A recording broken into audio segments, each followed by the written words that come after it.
So hello guys, welcome back to my channel. और आज का वीडियो काफ़ी इंपॉर्टेंट होने वाला है क्योंकि आज के इस वीडियो में हम बात करने वाले हैं सभी एग्ज़ाम में पूछे गए ऐसे टॉप जीके एमसीक्यू जो काफ़ी इंपॉर्टेंट है आने वाले एग्ज़ाम के लिए।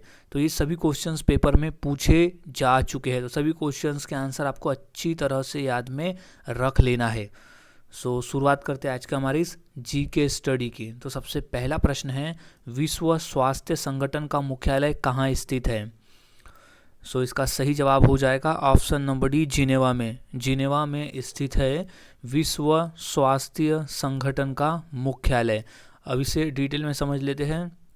विश्व स्वास्थ्य संगठन का मुख्यालय जेनेवा यानी स्विट्जरलैंड में स्थित है। इस संस्था की जो स्थापना है वो 7 अप्रैल 1948 को की गई थी। यही कारण है कि 7 अप्रैल को हम हर साल विश्व स्वास्थ्य दिवस के रूप में मनाते हैं। क्वेश्चन इंपॉर्टेंट है, कभी भी प्रश्न आया हुआ है कि विश्व स्वास्थ्य दिवस कब मनाया जाता है, तो वो है 7 अप्रैल के दिन, क्योंकि इसकी स्थापना हुई थी 7 अप्रैल 1948 को और इसका मुख्यालय स्थित है जेनेवा यानी स्विट्जरलैंड देश में। नेक्स्ट क्वेश्चन है, विश्व व्यापार संगठन का मुख्यालय कहाँ स्थित है? इसका राइट जवाब है ऑप्शन नंबर बी, जिनेवा। विश्व व्यापार संगठन का मुख्यालय भी स्थित है जेनेवा में। WTO यानी वर्ल्ड ट्रेड ऑर्गेनाइजेशन, विश्व व्यापार संगठन का मुख्यालय जेनेवा स्विट्जरलैंड में स्थित है। जेनेवा शहर है और स्विट्जरलैंड देश है। अब इस संस्था की जो स्थापना है वो 1 जनवरी 1995 को की गई थी। याद में रख लेना है, डेट्स अच्छी तरह से याद में रख लेना है। 1 जनवरी 1995 को की थी इस संस्था की स्थापना यानी विश्व व्यापार संगठन की। अब इसमें जो सदस्य है वो 164 यानी 164 सदस्य देश है। नेक्स्ट क्वेश्चन, स्वामी दयानंद सरस्वती ने किस समाज की स्थापना की थी? इसका राइट जवाब है option number B, Arya Samaj की स्थापना की थी स्वामी दयानंद सरस्वती ने। क्वेश्चन मोस्ट इंपॉर्टेंट है और इसे अच्छी तरह से याद में रख लेना है। डिटेल में समझ लेते हैं। स्वामी दयानंद सरस्वती ने आर्य समाज की स्थापना की थी। इसकी स्थापना उन्होंने अप्रैल 1875 में बम्बई में की थी। याद रखना है कि आर्य समाज की स्थापना हुई थी अप्रैल 1875 में बम्बई शहर में। यह एक हिंदू सुधार आंदोलन था और आर्य समाज का जो मुख्यालय है वो नई दिल्ली में स्थित है। याद रखना है, आर्य समाज का मुख्यालय स्थित है नई दिल्ली में। नेक्स्ट क्वेश्चन, भारत सेवक समाज की स्थापना किसने की थी? सही जवाब है option number B, Gopal Krishna Gokhale ने की थी भारत सेवक समाज की स्थापना। इसे डिटेल में समझ लेते हैं। भारत सेवक समाज की स्थापना गोपाल कृष्ण गोखले ने पुणे में, महाराष्ट्र राज्य पुणे में की थी 12 जून 1905 में की थी। यानी भारत सेवक समाज की स्थापना गोपाल कृष्ण गोखले द्वारा 12 जून 1905 में पुणे में की थी, जो कि महाराष्ट्र राज्य में है। सन 1964 में सबसे प्रथम दिल्ली में इसकी शाखा खुली थी। याद में रख लेना है, 12 जून 1905 को भारत सेवक समाज की स्थापना की गई थी गोपाल कृष्ण गोखले द्वारा पुणे में। नेक्स्ट क्वेश्चन है, राष्ट्रीय खेल दिवस किस दिन मनाया जाता है? इसका सही जवाब है ऑप्शन नंबर बी, 29 अगस्त को हम हर साल राष्ट्रीय खेल दिवस मनाते हैं। इसे डिटेल में समझ लेते हैं। राष्ट्रीय खेल दिवस भारत में हर साल 29 अगस्त को मनाया जाता है। यह दिन हॉकी के महान खिलाड़ी मेजर ध्यानचंद की जयंती के उपलक्ष्य में मनाया जाता है, जिनका जन्म 29 अगस्त 1905 को हुआ था। याद रख लेना, मेजर ध्यानचंद जी का जन्म हुआ था 29 अगस्त 1905 को। राष्ट्रीय खेल दिवस को 2012 में पहली बार भारत में उत्सव के दिनों में शामिल किया गया था। याद रख लेना है, 2012 से इसे पहली बार भारत में उत्सव के दिनों में शामिल किया गया था 29 अगस्त को राष्ट्रीय खेल दिवस के रूप में। और एक एडिशनल इन्फॉर्मेशन कि मेजर ध्यानचंद को हॉकी का जादूगर भी कहा जाता था। नेक्स्ट क्वेश्चन, हिंदी किस लिपि में लिखी जाती है? सही जवाब ऑप्शन नंबर सी, देवनागरी लिपि में लिखी जाती है हिंदी लिपि। याद रख लेना है, मोस्ट इंपॉर्टेंट क्वेश्चन है ये, काफ़ी बार ये क्वेश्चन रिपीट हुआ है। सो डिटेल में समझ लेते हैं। हिंदी भाषा को देवनागरी लिपि में लिखा जाता है, जिसे नागरी लिपि के नाम से भी जाना जाता है। यह लिपि ब्राह्मी लिपि से विकसित हुई है और इसमें 11 स्वर और 33 व्यंजन होते हैं। यह जो देवनागरी लिपि है वो प्राचीन लिपि ब्राह्मी लिपि से विकसित हुई है, जिसमें 11 स्वर और 33 व्यंजन होते हैं।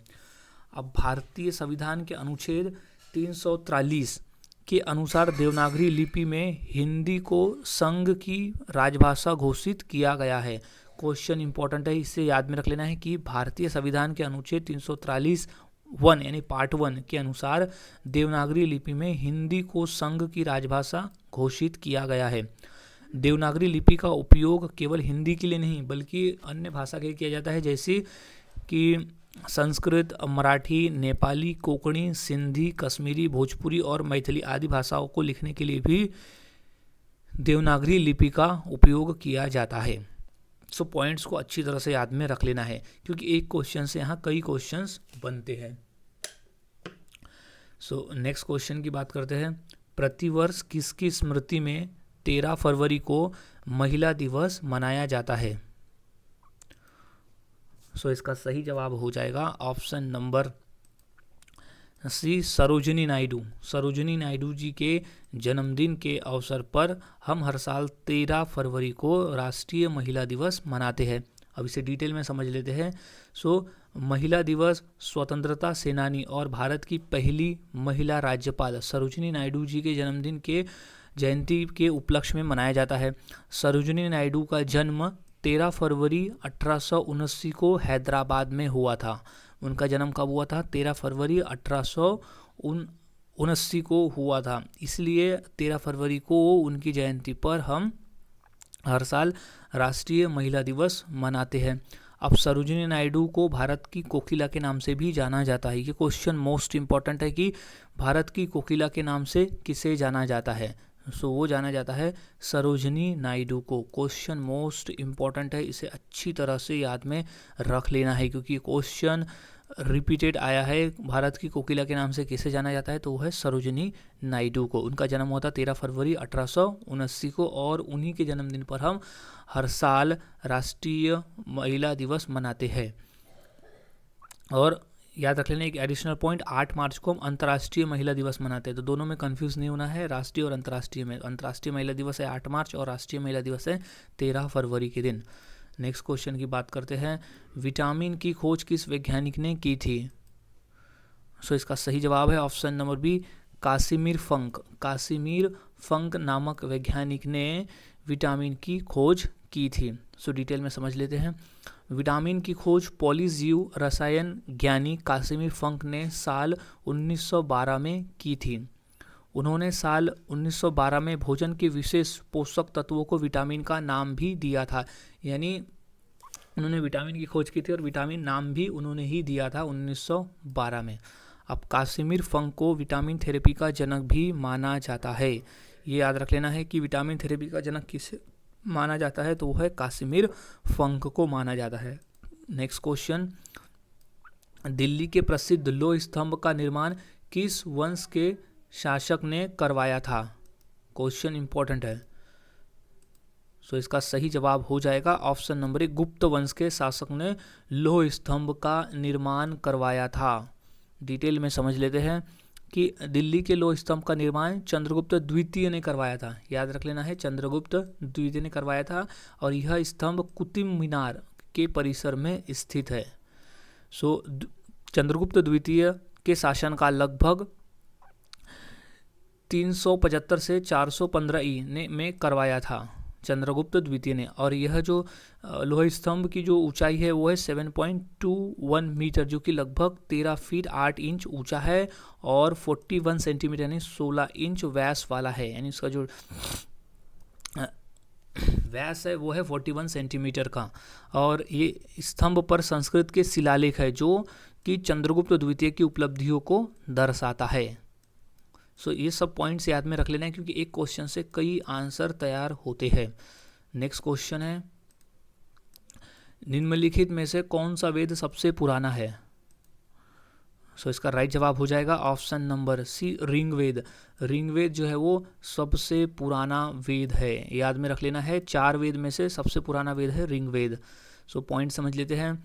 4 वेद जो है वो है अपना ऋग्वेद, सामवेद, यजुर्वेद और अथर्ववेद। इसमें से जो ऋग्वेद है वो सबसे पुराना वेद है, याद में रख लेना है। ऋग्वेद सबसे पुराना वेद है और ऋग्वेद की जो रचना है लगभग 3500 वर्ष पूर्व हुई थी। ऋग्वेद की रचना लगभग 3500 वर्ष पूर्व हुई थी।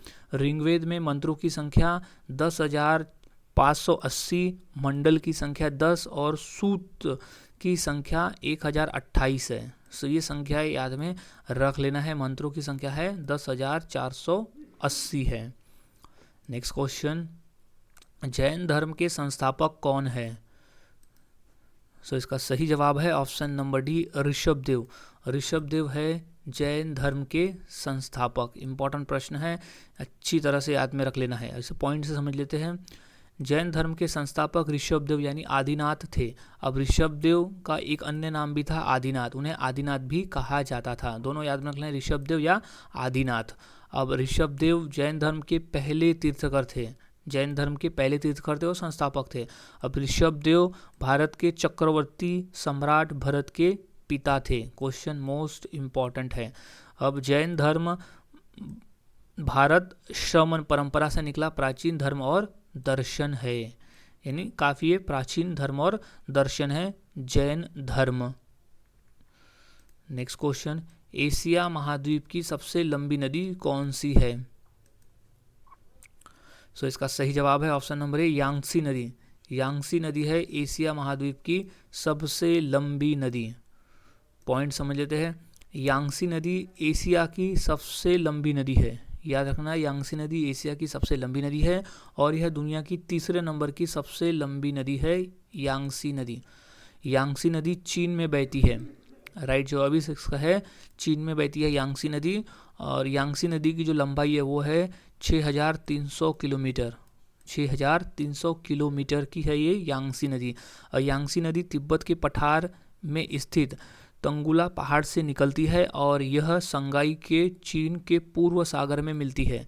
यानी इसका जो उद्गम हुआ है वो तंगुला पहाड़ से और इसका जो अंत हुआ यानी जो यहाँ मिलती है वो चीन के पूर्वी सागर में जाकर मिल जाती है। इसका कुल जो लंबाई है वो है 6300 किलोमीटर का।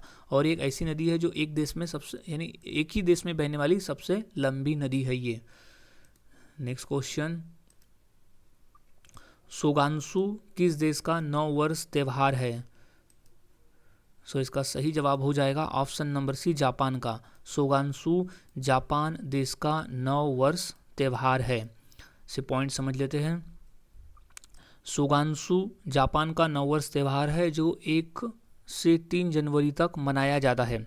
सोगानसु जिसे ओसोगात्सु भी कहा जाता है, ओसोगात्सु भी कहा जाता है सोगात्सु त्यौहार को, यानी उसे नववर्ष त्यौहार को। अब नए साल की पूर्व संध्या पर मंदिरों की घंटियां 108 बार बजती है, जो बौद्ध विश्वास में 108 मानवीय पापों का प्रतीक है। सो याद रख लेना है, सोगानसु जो है वो जापान का नववर्ष त्यौहार है जो 1 से 3 जनवरी तक मनाया जाता है और जिसे ओसोगात्सु भी कहा जाता है। नेक्स्ट क्वेश्चन, गुरुद्वारा पंजा साहिब किस देश में स्थित है? सो सही जवाब है ऑप्शन नंबर बी, पाकिस्तान में स्थित है गुरुद्वारा पंजा साहिब। सो इसे पॉइंट से समझ लेते हैं। गुरुद्वारा पंजा साहिब पाकिस्तान के हसन अब्दाल में स्थित है। पाकिस्तान के हसन अब्दाल में स्थित है गुरुद्वारा पंजा साहिब। यह गुरुद्वारा सिख धर्म के लिए एक महत्वपूर्ण स्थान है जहां गुरु नानक के हाथ की छाप होने का विश्वास है। यानी पंजा साहिब में सिख धर्म के पहले गुरु नानक देव जी का हाथ की छाप होने का विश्वास है और यह गुरुद्वारा सिख धर्म के संस्थापक गुरु नानक से जुड़ा हुआ है, गुरु नानक जी से जुड़ा हुआ है जिनका हाथ का छाप होने का वहाँ विश्वास है। नेक्स्ट क्वेश्चन, अली अकबर खान का संबंध किस वाद्ययंत्र से था? सही जवाब ऑप्शन नंबर डी, सरोद वाद्ययंत्र से था। अली अकबर खान का संबंध जो था वो सरोद वाद्ययंत्र से था। पॉइंट से समझ लेते हैं। उस्ताद अली अकबर खान का संबंध सरोद वाद्य यंत्र से था। वे एक प्रसिद्ध सरोद वादक थे। उस्ताद अली अकबर खान मैहर घराने के एक भारतीय हिंदुस्तानी शास्त्रीय संगीतकार थे। वो कौन से थे? मैहर घराने से थे।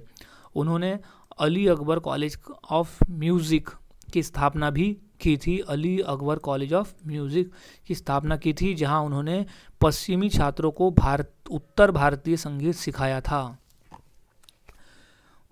उस्ताद अली अकबर खान ने Ali Akbar college of music की स्थापना की थी, जहां उन्होंने पश्चिम छात्रों को उत्तर भारतीय संगीत सिखाया था। अब उनका निधन 19 जून 2009 को सेंस फ्रांसिस्को को यानी संयुक्त राष्ट्र अमेरिका में हुआ था। पॉइंट याद में रख लेना है, इंपॉर्टेंट पॉइंट सही है। नेक्स्ट क्वेश्चन, जागोई नृत्य किस राज्य का नृत्य है? सो इसका सही जवाब हो जाएगा ऑप्शन नंबर ए, मणिपुर का। जागोई नृत्य जो है वो मणिपुर राज्य का नृत्य है। अब पॉइंट से समझ लेते हैं। जागोई नृत्य मणिपुर राज्य का एक प्रमुख शास्त्रीय नृत्य है। इसे मणिपुरी नृत्य के नाम से भी जाना जाता है। जागोई नृत्य को मणिपुरी नृत्य के नाम से भी जाना जाता है और यह मणिपुर के मैतेई समुदाय द्वारा किया जाता है। याद रख ले, जागोई नृत्य जो है वो मैतेई समुदाय द्वारा किया जाता है मणिपुर में, और यह एक पारंपरिक लोक नृत्य है।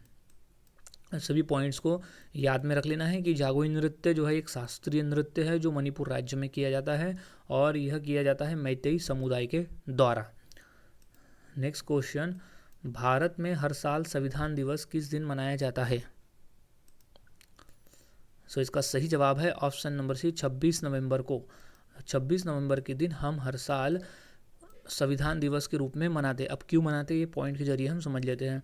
सो भारत में हर साल संविधान दिवस 26 नवंबर को मनाया जाता है। इसका ये कारण है कि 26 नवंबर 1949 को संविधान सभा ने भारतीय संविधान को अंगीकृत किया था, यानी उसे स्वीकार किया था। यही कारण है कि हम 26 नवंबर को संविधान दिवस के रूप में मनाते हैं। अब संविधान दिवस को अंगीकृत कब किया गया था? 26 नवंबर 1949 को। और फिर संविधान लागू कब हुआ था? तो वो होता 26 जनवरी 1950 को पूरे देश भर में यानी हमारे भारत देश में स्वीकार किया गया था। इसलिए गणतंत्र दिवस हम 26 जनवरी को मनाते हैं। अब संविधान दिवस कब से मनाया जाता है? तो वो 2015 से मनाया जा रहा है संविधान दिवस 26 जनवरी को। नेक्स्ट क्वेश्चन, विश्व बैंक का मुख्यालय कहाँ स्थित है? सो इसका राइट जवाब हो जाएगा option number B, Washington DC में स्थित है विश्व बैंक का मुख्यालय। मोस्ट इंपॉर्टेंट क्वेश्चन है ये, अच्छी तरह से याद में रख लेना है। विश्व बैंक का मुख्यालय है वॉशिंगटन में। तो इसे पॉइंट से समझ लेते हैं। विश्व बैंक का मुख्यालय वॉशिंगटन डीसी में है, जो कि संयुक्त राष्ट्र अमेरिका में स्थित है। क्वेश्चन मोस्ट इंपॉर्टेंट है, वॉशिंगटन डीसी में है जो संयुक्त राष्ट्र अमेरिका में है। अब विश्व बैंक की स्थापना जुलाई 1944 में हुई थी। विश्व बैंक की स्थापना हुई थी जुलाई 1944 में। अब विश्व बैंक में वर्तमान में 189 सदस्य देश है, ये भी याद रख लेना है, पॉइंट्स याद रख लेना है। विश्व बैंक की स्थापना जुलाई 1944 को और इसका जो मुख्यालय है वो है वॉशिंगटन डीसी, संयुक्त राज्य अमेरिका में। और इसे वर्तमान में अभी विश्व बैंक में 189 देश सदस्य है। नेक्स्ट क्वेश्चन है, विश्व पर्यावरण दिवस कब मनाया जाता है? सो इसका सही जवाब हो जाएगा ऑप्शन नंबर ए, 5 जून को। 5 जून के दिन हम हर साल विश्व पर्यावरण दिवस के रूप में मनाते हैं। क्वेश्चन मोस्ट इंपॉर्टेंट है और ये क्वेश्चन रिपीटेड पेपर में आया हुआ है। सो पॉइंट से समझ लेते हैं। सन 1972 में संयुक्त राष्ट्र महासभा ने 5 जून को विश्व पर्यावरण दिवस यानी वर्ल्ड एनवायरनमेंट डे के रूप में नामित किया है। इसलिए 5 जून को हम हर साल विश्व पर्यावरण दिवस मनाते हैं। कब नामित किया था? सन 1972 को। अब केवल एक पृथ्वी के नारे के तहत पहला उत्सव 5 जून 1973 में मनाया गया था। याद रखें कि पहला थीम था केवल एक पृथ्वी के नारे के तहत पहला उत्सव यानी पहला विश्व पर्यावरण दिवस 5 जून 1973 को मनाया गया था। पर्यावरण और पारिस्थिति के जनक अलेक्जेंडर वॉन हम्बोल्ट को माना जाता है, यानी पर्यावरण का जनक माना जाता है अलेक्जेंडर वॉन हम्बोल्ट को। नेक्स्ट क्वेश्चन, किस ग्रह को शाम का तारा यानी इवनिंग स्टार कहा जाता है? सो इसका सही जवाब है ऑप्शन नंबर बी, शुक्र ग्रह को।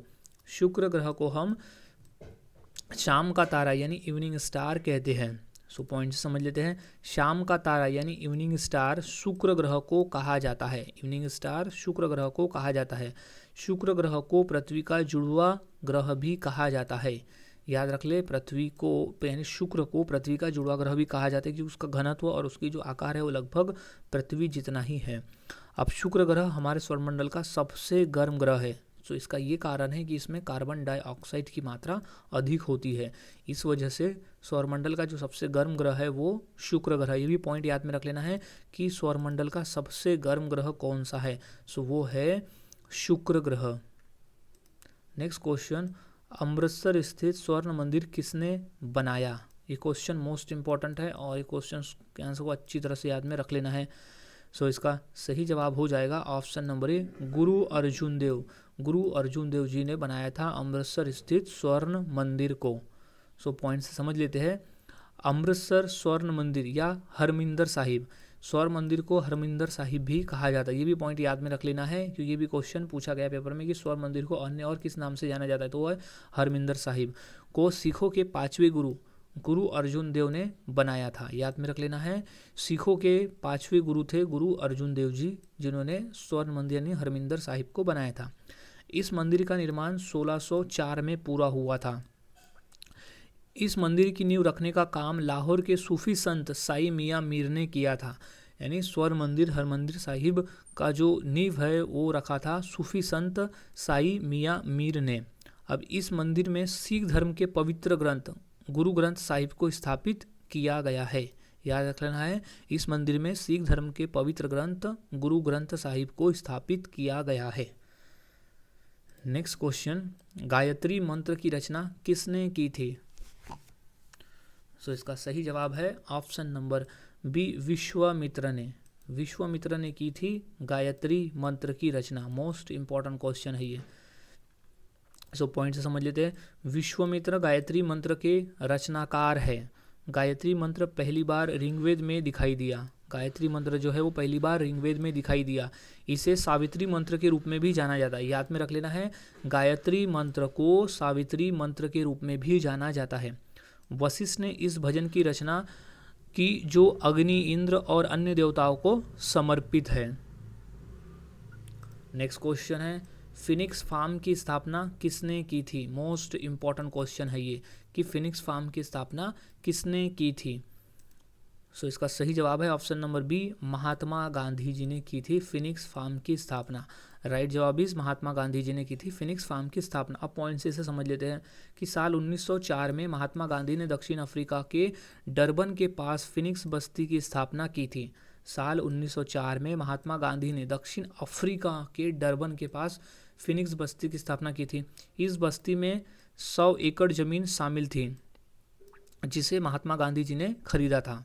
अब गांधी जी और उनका परिवार साल 1904 में इसकी स्थापना से लेकर 1914 में भारत लौटने तक यहीं रहे थे, क्योंकि 1915 में महात्मा गांधी भारत लौटे थे। अब सन 2000 में इसे दोबारा आधिकारिक तौर पर खोला गया था। याद में रख लेना है, इसे साल 2000 में दोबारा आधिकारिक यानी ऑफिशियल तरीके से इसे खोला गया था फिनिक्स फार्म को। नेक्स्ट क्वेश्चन, गुगली शब्द किस खेल से संबंधित है? ये क्वेश्चन मोस्ट इंपॉर्टेंट है क्योंकि ये क्वेश्चन रिपीटेड पेपर में आया हुआ है। सो इसका सही जवाब है ऑप्शन नंबर बी, क्रिकेट खेल से। गुगली शब्द जो है वो क्रिकेट खेल से संबंधित शब्द है। सो इसे डिटेल में समझ लेते हैं कि गुगली शब्द क्रिकेट से संबंधित है, जो दाएं हाथ के लेग स्पिन गेंदबाज द्वारा फेंकी जाने वाली एक विशेष प्रकार की गेंद है। गुगली जो है वो क्रिकेट खेल से संबंधित है, जो कि लेग स्पिन गेंदबाज द्वारा विशेष प्रकार से फेंकी जाती है। गुगली है जिसे रॉग ऑन या बोसी के नाम से भी जाना जाता है। गुगली को रॉन्ग ऑन या बोसी के नाम से भी जाना जाता है। गुगली गेंद जो लेग स्पिनर गेंदबाज की सामान्य डिलीवरी के विपरीत दिशा में घूमती है। गुगली जो गेंद है वो लेग स्पिन गेंदबाज की सामान्य डिलीवरी से विपरीत दिशा में घूमने वाली गेंद है। नेक्स्ट क्वेश्चन है, दूध के घनत्व को किसके द्वारा मापा जाता है? सो इसका सही जवाब है ऑप्शन नंबर ए, लैक्टोमीटर के द्वारा मापा जाता है। दूध के घनत्व को लैक्टोमीटर के द्वारा मापा जाता है। अब पॉइंट से समझ लेते हैं। दूध के घनत्व को लैक्टोमीटर नामक उपकरण से मापा जाता है। लैक्टोमीटर नामक उपकरण से। अब लैक्टोमीटर एक ऐसा उपकरण है जो दूध के घनत्व यानी मलाईदारपन को मापकर क्रीम की मात्रा का अनुमान लगाता है। यानी लैक्टोमीटर एक ऐसा उपकरण है जो दूध के घनत्व यानी मलाईदारपन को मापकर क्रीम की मात्रा का अनुमान लगाता है। लैक्टोमीटर का उपयोग दूध की शुद्धता की जांच के लिए भी किया जाता है। इंपॉर्टेंट प्रश्न है वो, दूध की शुद्धता की जांच के लिए भी होता है लैक्टोमीटर का उपयोग। सो गाइज, आज के इस वीडियो में हमने ऐसे इंपॉर्टेंट क्वेश्चंस देखे जो काफ़ी इंपॉर्टेंट थे आने वाले एग्जाम के लिए, और इसे डिटेल में पढ़ा ताकि आपको एक क्वेश्चन से कई आंसर मिल जाए। सो यहाँ सभी क्वेश्चन इंपॉर्टेंट है, सभी क्वेश्चंस के आंसर आपको यहाँ अच्छी तरह से याद में रख लेना है। सो मिलता हूँ ऐसे ही और नए जीके क्वेश्चंस के साथ अगले वीडियो में। तब तक के लिए चैनल के साथ बने रहे, वीडियोस को देखते रहे और इसी प्रकार से जीके की प्रैक्टिस करते रहे।